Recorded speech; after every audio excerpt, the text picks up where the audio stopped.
Selamat berjumpa kembali, saudara-saudara yang terkasih, di kanal Forum 195, kanal kita bersama untuk mengasihi, melayani, memuji, dan menyembah Tuhan kita, Yesus Kristus. Damai kasih Allah menyertai kita semua. Saudara-saudara dan para sahabat kanal Forum 195 yang terkasih, kita bertemu kembali di acara video season 3 Ditanya Jawab Iman Kristen atau CIK di episode ke-24. Episode ini merupakan episode terakhir season 3. Season 3 ini merupakan kumpulan video yang bertujuan menjawab banyaknya rasa kepenasaran atau pertanyaan, atau lebih banyak lagi sebenarnya dalam bentuk hinaan dari saudara sepupu kita tentang Alkitab dan Tuhan orang Kristen. Tujuan utama saya di season 3 ini adalah memberi penjelasan, pemahaman atau minimal agar mereka tidak melakukan hal itu lagi. Mengapa saya memiliki pemikiran tersebut? Saya tidak akan membawa saudara semua ke penjelasan yang rumit. Logika sederhananya, kitab suci mereka adalah kitab yang jatuh gedebrus dari sorga. Sebuah wahyu langit dengan edisi komplit berbahasa langit. Sekalipun orang bingung, kok wahyu 80% lebih diambil dari Alkitab. Dan sisanya adalah kehidupan nabi mereka yang dipenuhi tradisi tempat asalnya. Wahyu sendiri adalah sebuah hal yang baru dan harusnya bukan berdasarkan wahyu lama yang dimodifikasi. Kalau seperti itu, jelas bukan wahyu, tetapi hasil dari kegiatan plagiator atau pemalsuan. Dan mereka dengan enteng berteriak, Alkitab sudah dipalsukan. Ya, saudara semua tidak perlu capek menjawab dan mencari Alkitab palsu itu. Cukup saudara semua melayangkan pandang sekilas. Alkitab palsu itu memang sangat banyak beredar di mana-mana. Dan setiap hari mereka pegang. Saudara-saudara yang dikasihi Tuhan, sejarah agama saudara sepupu kita secara logis tidak akan bisa kita temukan yang umurnya lebih tua dari kitab sucinya. Mengapa demikian? Ya, itulah arti sebuah wahyu tentang sebuah agama. Jadi, bukan wahyu tentang siapa Tuhan dan karyanya. Karena wahyu tentang Tuhan dan karyanya bisa jadi sudah lebih dahulu diwahyukan melalui agama yang lain. Jadi, batasan umur sebuah agama yang ajaib adalah kapan kitab suci yang ajaib itu jatuh dari langit. Ada suatu peristiwa yang membuat saya sangat terenyuh ketika para pakar mereka menemukan manuskrip yang persis sebagian isinya dengan isi kitab suci mereka yang umurnya lebih tua dari kelahiran sang nabi. Seperti biasa, penemuan ini mereka sambut dengan gegap gempita dan dengan segera menyampaikan kabar ini ke seluruh dunia, bahwa kitab suci mereka sekarang memiliki dasar sejarah. Dan memanglah, dasar sejarah adalah suatu hal yang penting sebagai pembuktian apa yang tertulis di sebuah kitab suci. Sebuah hal yang sangat mereka rindukan. Sayang, kegembiraan itu dengan segera mereka anulir, mereka batalkan, karena justru hal tersebut malah akan menjerumuskan kitab suci mereka dan sekaligus memperlihatkan kitab sucinya bukanlah wahyu. Karena bukti itu ternyata lebih tua dari sang nabi. Yang artinya, kok bisa ada sabda Tuhan di bumi sementara belum diberikan kepada sang nabi? Memang umat ini selalu berlaku seenak perutnya sendiri. Comot, buang, ambil lagi, lalu bosan, lalu buang lagi. Demikian juga yang mereka sebut dengan Injil Barnabas. Mereka bela mati-matian adalah bagian dari Alkitab. Tetapi ketika Injil Barnabas merugikan nabinya, lalu mereka buang dan diam-diam ngeloyor pergi. Orang Kristen hanya bisa menatap sedih betapa kuat mereka mempertahankan sesuatu yang sebenarnya mereka tidak mengerti.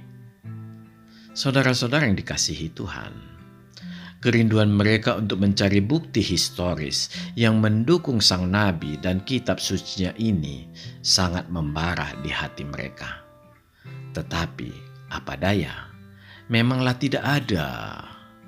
Kenyataan pahit ini harus ditelan para pakar yang relatif memiliki nilai kejujuran yang lebih tinggi.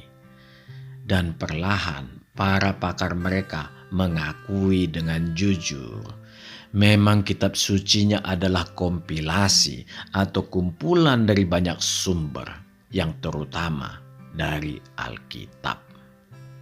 Ya, inilah yang membuat kitab suci dan para penceramah mereka tidak bisa lepas dari Alkitab. Dan mereka membungkusnya dengan sebuah kalimat, Allah kita sama. Padahal, bila ditanya, mereka tidak mengenal siapa Allahnya sebenarnya. Ini yang membuat saya sangat sering sedih melihat penganut agama ini begitu menganggap enteng tentang kehidupan kekal. Sebuah bentuk kesombongan yang diwarisi dari sang nabi. Pencarian-pencarian manuskrip tetap dilakukan, dan semua berakhir hanyalah berupa catatan-catatan yang dilakukan manusia pada zamannya sendiri-sendiri, yang berisi tentang bagaimana melakukan ritual kepada Tuhan, dan semua merujuk pada kaidah hukum Taurat yang diwarisi bangsa Yahudi. Hukum Taurat inilah yang mewarnai kitab suci mereka, sekalipun 10 perintah Tuhan itu atau inti hukum Taurat itu tidak ada tertulis di kitab suci mereka. Ketika mereka melihat kitab suci mereka error bila diacukan ke Alkitab, kembali mereka berteriak, kok ini tidak masuk, kok itu tidak masuk ke Alkitab. Orang Kristen jadi melongo, hanya bisa garuk-garuk kepala. Kitab suci yang baru kok bisa mengatur-ngatur kitab suci yang jauh lebih tua. Lah, Alkitab sudah clear and close sebelum abad pertama Masehi berakhir. Ini sesuai dengan pernyataan Rasul Yohanes. Ya, sekalipun Alkitab belum dalam bentuk buku dan masih dalam bentuk gulungan atau scroll, tetapi ke-66 kitab itu sudah dipakai di setiap ibadah pada abad pertama Masehi. Isi ke-66 kitab itu juga sama dengan Alkitab yang ada di tangan saudara semua sekarang. Terkadang ketika khotbah juga diselingi dengan beberapa kisah perjalanan dan kesaksian para rasul Tuhan. Tetapi itu bukan bagian ke-66 kitab. Itu hanya kesaksian biasa. Tetapi kesaksian seperti ini ketika ditemukan para pakar mereka di dalam kitabnya langsung mengklaim, kok tidak ada di Alkitab? Sebenarnya, keributan yang terjadi sekarang sudah terjadi juga pada waktu abad kedua dan ketiga setelah Yohanes dipanggil Tuhan di akhir abad pertama. Karena itulah Alkitab distandarkan, dikanonkan, menetapkan 66 kitab, 39 di Perjanjian Lama sesuai dengan kitab Yahudi, yaitu Tanakh, dan 27 di Perjanjian Baru pada tahun 325 di Nikea. Agar tidak ada lagi ajaran-ajaran yang keliru interpretasi. Karena Alkitab bukan kitab yang perlu untuk ditafsirkan orang lain. Memang itu tujuan Allah, agar yang bersangkutan dapat menggali sendiri tentang Tuhan. sehingga yang bersangkutan memiliki hubungan pribadi langsung dengan Tuhan. Karena itulah arti bertuhan yang sebenarnya, terjalinnya hubungan pribadi dengan Tuhan, atau dalam istilah Alkitab, persekutuan. Saudara-saudara yang dikasihi Tuhan, di Nikea tidak ada proses pengangkatan Yesus Kristus sebagai Tuhan. Yang ada adalah proses standarisasi atau kanonisasi Alkitab dan membuat kredo perjanjian iman yang semua ada bersumber di Alkitab. Di kalangan agama sepupu kita sangat suka membahas Arius, tanpa mereka mengerti bahwa siapa dan bagaimana pemikiran Arius. Arius ingin memaksakan pemahaman dia tentang Yesus Kristus yang jelas-jelas bertentangan dengan Alkitab. Keributan seperti itu akan tetap ada sampai akhir dunia ini, karena iblis memang bukan makhluk main-main. Sedangkan di sorga saja, di rumahnya Tuhan, dia memberontak. Tetapi memang, sebagaimana saudara sepupu kita percaya pada nasib, ya, memang nasib mereka lah yang mewarisi ajaran Arius, yang dibawa oleh Nestorius pada pertengahan abad ke-5 sampai awal abad ke-6.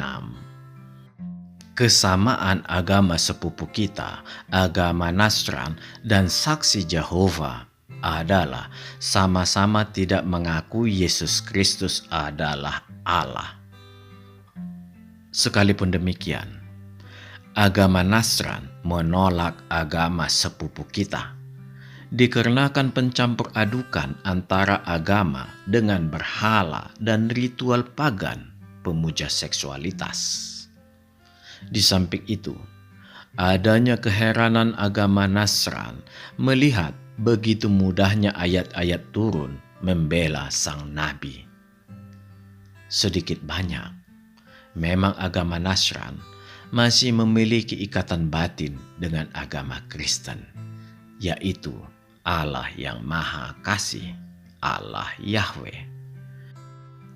Pengertian agama Nasran inilah yang masuk ke Indonesia dengan nama Nasrani.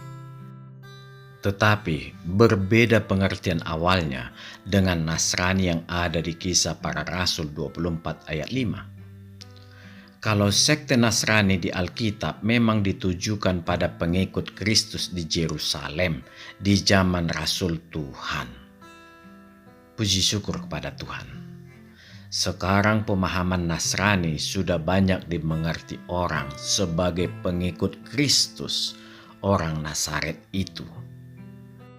Jadi, harus kita pahami pertikaian antara agama saudara sepupu kita di kitab suci mereka bukan dengan Nasrani umat Tuhan, tetapi dengan Nasrani yang Nasran, yang dibawa oleh Nestorius yang melahirkan aliran Nestorian, yang ajarannya banyak diadopsi agama sepupu kita.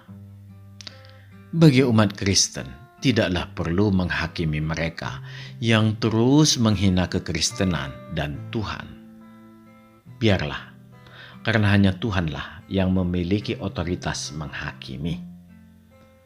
Mengenai penambahan, pengurangan, bahkan merubah isi Alkitab, Rasul Paulus dengan tegas mengatakan, kutukan Tuhanlah yang akan menimpa mereka.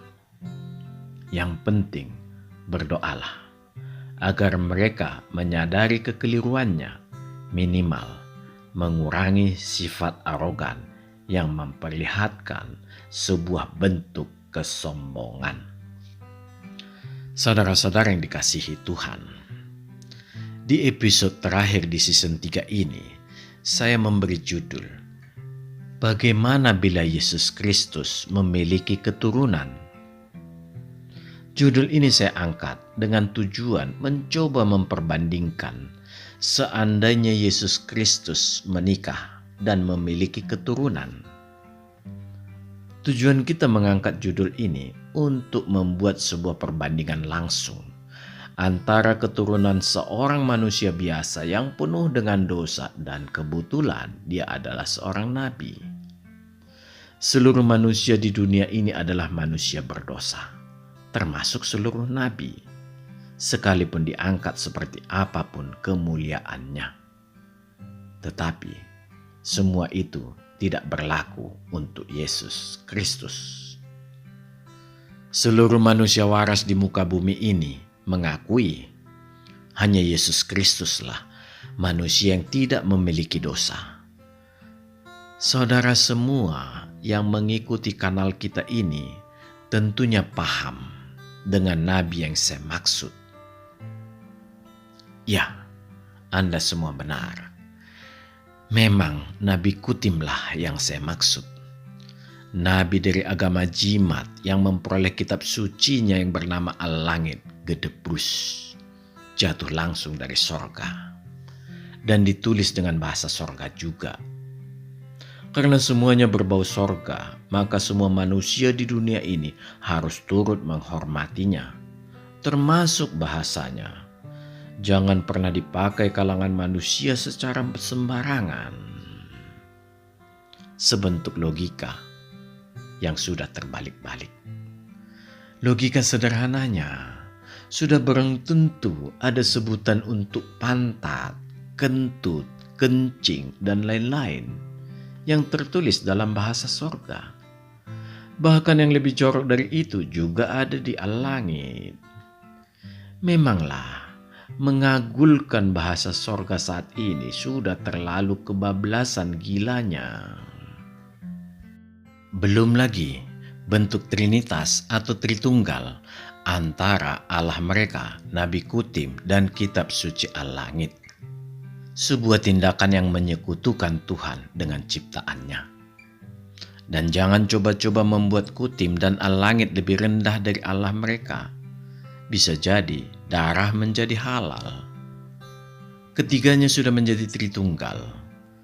Mereka tidak akan pernah berani meninggikan Allah mereka tanpa disertai Kutim dan Al-Langit. Kenapa bisa begitu?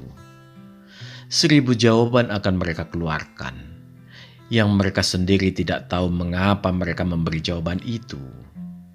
Dan mereka juga tidak peduli apakah sesuai atau tidak jawabannya itu. Yang penting menjawab sambil melotot. Jadi, segala yang mereka tudingkan pada umat Kristen sebenarnya disangkal langsung oleh Al-Langit. Orang Kristen tidak perlu capek membela diri. Tuhan yang akan mengungkapkan semuanya. Saudara-saudara yang terkasih, Nabi Kutim tidak memiliki anak laki-laki karena semuanya sudah meninggal. Jadi, keturunannya yang ada sampai zaman sekarang adalah keturunan dari anak perempuannya. Sebagaimana tempat asal muasal Nabi Kutim, di sana penganut patrilineal atau garis keturunan sang ayah. Yang artinya memang di sana derajat wanita jauh lebih rendah dari seorang pria dan cenderung hanya sebagai budak seks belaka. Dan inilah ciri khas agama Jimat, pemuja seksualitas. Dan memang sesuai dengan latar belakang agama ini sebagai penerus tradisi paganisme yang marak di daerah asal Nabi Kutim. Bahkan Nabi Kutim sendiri tidak pasti berapa istrinya. Yang jelas sangat jauh di atas angka 4. Seperti yang sering mereka gembar-gemborkan. Yang paling unik, bila kita sebut satu persatu nama-nama istri Kutim, mereka akan mengangguk membenarkan. Sampai hitungan ke-21, ke-22, atau bahkan sampai ke-23, mereka tetap membenarkan, mengangguk dengan polos bahwa benar memang nama itu adalah istri Kutim. Tetapi ketika Anda bertanya sudah berapa semua, mereka akan berkata dengan wajah tanpa dosa, 4. Berapa kali pun Anda mengulanginya, akan terjadi hal seperti itu. Dan jangan Anda teruskan, karena Anda nanti bisa menjadi gila.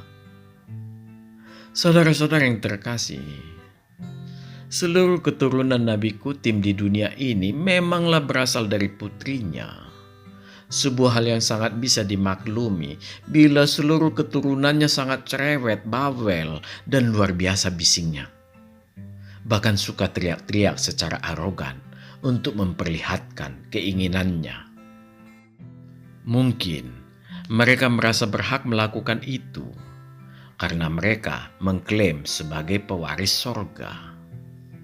Sebuah bentuk kesombongan yang sampai menyundul langit. Andai mereka mau merenung sedikit saja, Nabi Kutim sendiri sampai saat ini entah seperti apa bentuknya di kuburan.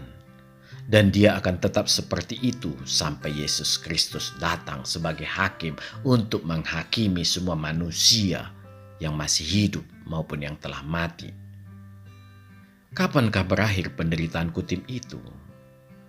Ya, suka-sukanya Tuhan Yesus Kristus. Kapan dia mau datang?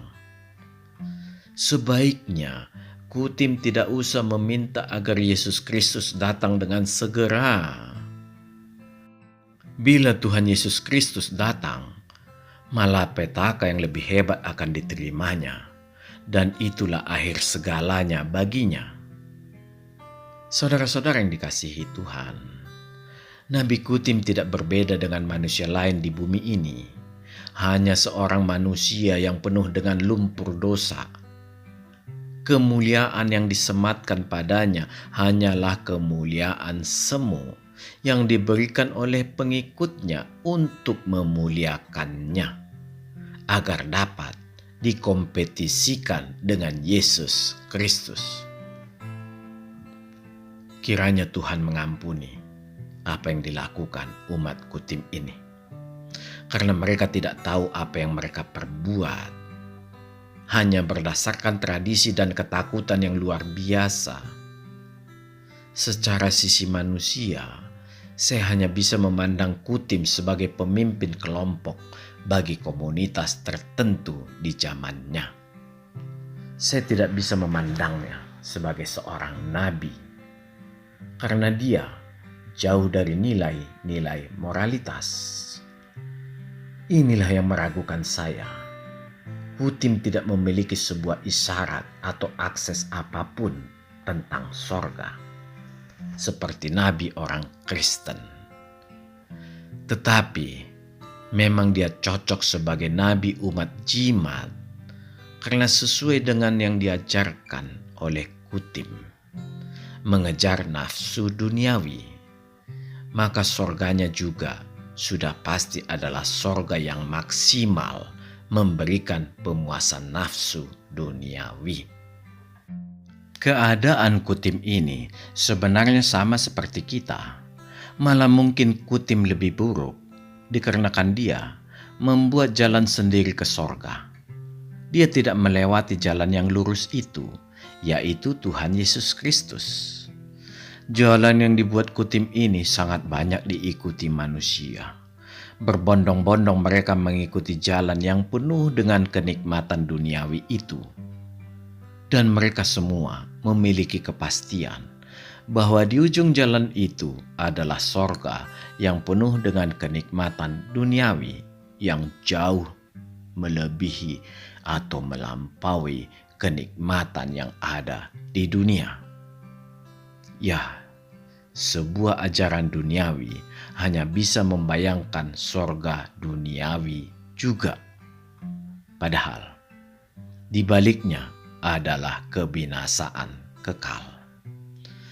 Saudara-saudara yang terkasih, terkadang bila saya merenung secara mendalam, ada rasa bersyukur saya bahwa Tuhan Yesus Kristus tidak menikah dan tidak memiliki keturunan. Bila ada keturunannya, tentu akan menjadi sebuah komunitas yang tidak bisa kita bayangkan. Sebagai manusia tak berdosa dan memiliki kemampuan serba ajaib, tentunya dengan mudah Yesus Kristus menciptakan seorang wanita yang tanpa dosa juga seperti dia. Semua keturunannya, baik pria dan wanita, tentunya akan sama luar biasanya. Bagaimana mungkin membayangkan keturunan orang yang tidak berdosa. Kemampuan Yesus Kristus pasti diwariskan kepada putra-putrinya. Kemampuan yang serba ajaib itu tidak akan bisa dibatasi dengan sistem patrilineal. Karena itulah, putrinya juga pasti memiliki kemampuan yang ajaib.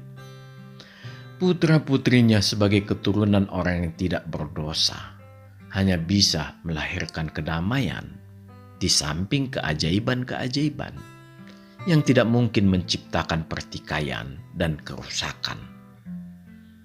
Yang jelas, tidak akan ada lagi profesi dokter, pembuat peti mati, dan banyak lagi. Kedamaian di muka bumi pasti lebih terasa, sekalipun dosa tetap ada. Karena keturunan Tuhan itu sudah pasti mewarnai dunia ini dengan kebaikan. Segala puji bagi Allah. Tuhan Yesus Kristus tidak pernah menikah, apalagi memiliki anak. Saya mengucapkan puja-puji kepadanya karena dia bertindak seperti bayangan saya. Memang itulah tindakan seorang Tuhan. Karena urusan kawin-mawin, harta, pangkat hanyalah kebutuhan manusia biasa di muka bumi ini. Sejak Adam sampai sekarang. Kecuali Yesus Kristus. Jadi itu bukan kebutuhan Tuhan. Dan memanglah, semuanya itu bukan cara Tuhan. Karena dia memiliki tujuan ke dunia ini, menyelamatkan manusia. Tuhan datang untuk memberdayakan manusia. Dia ingin manusia memaksimalkan apa yang sudah diberi Tuhan bagi manusia. Tuhan ingin seluruh manusia yang beraneka ragam ini mau mengenal Dia. Karena Dia menciptakan manusia dengan ciri awalnya adalah keanekaragaman. Dengan adanya pria dan wanita. Segala puji dan syukur kupanjatkan untuk Tuhanku. Dia memenangkan kehidupan di dunia ini sebagaimana hatiku memilih. Begitu juga yang dilakukan Tuhanku. Dia memilih mati bagi seluruh umat manusia. Karena dia hanya taat pada Bapanya. Mati menebus dosa saya dan saudara semua. Umat jimat sangat sering menghina. Mereka mengatakan Yesus Kristus menikah dengan Maria Magdalena. Atau ada juga yang lebih gila lagi, mengambil novel James Tabor yang mengatakan Yesus Kristus keturunan Maria dengan Pantera, seorang prajurit Romawi. Ada lagi yang paling gila, Yesus lahir karena perkawinan Maria dengan Roh Kudus. Semua kegilaan yang terlalu dipaksakan, yang secara langsung menghina kitab sucinya sendiri, Al-Langit. Terlepas daripada itu semua, seandainya Yesus Kristus memiliki keturunan seperti yang saya jelaskan di atas, maka keturunan Kutim tidak akan bisa berteriak-teriak sesuka hati mereka. Karena mereka tidak akan pernah muncul, karena yang ada kedamaian. Di samping itu, bisa jadi tidak akan ada agama jimat. Jadi, bersyukurlah umat jimat. Saudara-saudara dan umat jimat yang dikasihi Tuhan. Ini adalah video saya yang terakhir di season 3 ini. Sadarlah, pelajarilah dengan mendalam siapa Nabi Kutim itu. Dan siapa jin yang menyamar menjadi malaikat terang yang memberi al-langit itu. Maka engkau akan menemukan ada dua Allah di dalam al-langit. Allah Yahweh orang Kristen sebagai Allah Maha Pencipta yang sudah berubah menjadi versi Kutim. Dan yang kedua adalah Allah yang selalu di balik tirai. Kalau engkau mengamati perintah Allah yang di balik tirai ini, maka engkau akan terkejut. Tidak ada aliran kasih dari dalam dirinya. Semua firman-Nya hanyalah pembelaan terhadap apa yang dilakukan Kutim. Inilah yang membuat kalian semua memuliakan Kutim. sampai-sampai Anda semua menyangkal hati nurani Anda dan menciptakan seorang kutim yang melebihi Yesus Kristus. Sadarkah Anda apa artinya itu? Itu adalah upaya peniadaan Kristus. Dan itu adalah perbuatan seorang antikristus. Seorang manusia berdosa bernama Kutim dengan manusia suci bernama Yesus Kristus yang bergelar Tuhan. Apakah itu mungkin Anda sandingkan? Jawablah dengan hati nuranimu. Sadarlah saudaraku, sekali lagi, lihat hati nuranimu.